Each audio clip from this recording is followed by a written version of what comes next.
पतंग के धागे को छुड़ाने के लिए जब वह बिजली के तार के पास गया तो उसे करंट लग गया और उसकी कहानी आपका दिल छू लेगी। जोआ 12 साल का एक लड़का था जिसमें ऊर्जा भरी हुई थी और जिसके सपने बहुत सरल थे।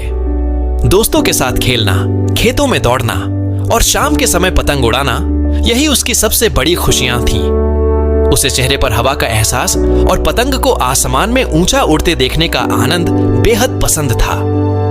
एक दोपहर जब वह अपने मोहल्ले में पतंग उड़ा रहा था तो तेज हवा उसकी पतंग को उड़ा ले गई और वह एक हाई वोल्टेज तार में उलझ गई।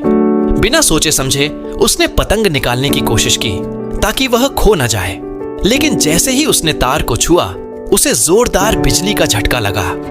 वह जमीन पर गिर पड़ा, बेहोश और बिल्कुल स्थिर। परिवार घबराहट में आ गया। उसे तुरंत अस्पताल ले जाया गया। डॉक्टरों ने अपनी पूरी कोशिश की, लेकिन बिजली के झटके ने गंभीर चोटें पहुंचा दी थीं। जोआ गहरे कोमा में चला गया।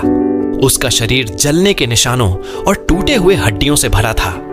विशेषज्ञों ने साफ कहा, उसके जागने की संभावना लगभग न के बराबर है। मारिया और पाउलो, जोआ के माता पिता, अस्पताल से एक पल के लिए भी नहीं हटते थे। वे उसके बिस्तर के पास बैठकर उसका हाथ पकड़ते, रोते, लेकिन सबसे ज्यादा प्रार्थना करते। उनकी आस्था ही उन्हें सहारा दे रही थी। हर दिन वे भगवान से अपने बेटे की जिंदगी के लिए, एक चमत्कार के लिए प्रार्थना करते। दिन बीतते गए।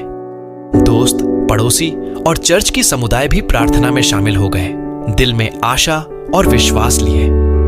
एक शांत रात जब मारिया और पाउलो साथ में प्रार्थना कर रहे थे, कमरे में हल्की और चमकदार रोशनी फैलने लगी। उन्हें एक अजीब सी शांति महसूस हुई, जैसे कोई दिव्य उपस्थिति वहां मौजूद हो। अचानक यीशु उनके सामने प्रकट हुए, प्रेम और करुणा से भरे हुए।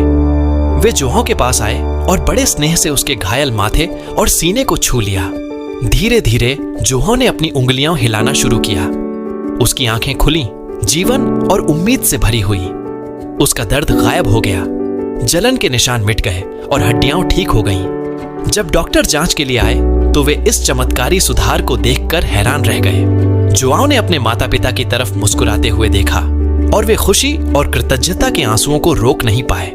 वे जानते थे कि यह सिर्फ उनकी आस्था का नतीजा है। उस दिन से जोआ सबके लिए विश्वास और उम्मीद की मिसाल बन गया, यह दिखाते हुए कि जब आप सच्चे दिल से विश्वास करते हैं तो चमत्कार होते हैं। और इस तरह असंभव संभव हो गया, साबित करते हुए कि अगर आपकी आस्था सच्ची है तो आप भी कहें, मैं विश्वास करता हूँ, क्योंकि आपकी आस्था जिंदगियां बदल सकती है। अगर आपको यह कहानी पसंद आई हो तो इसे किसी दोस्त से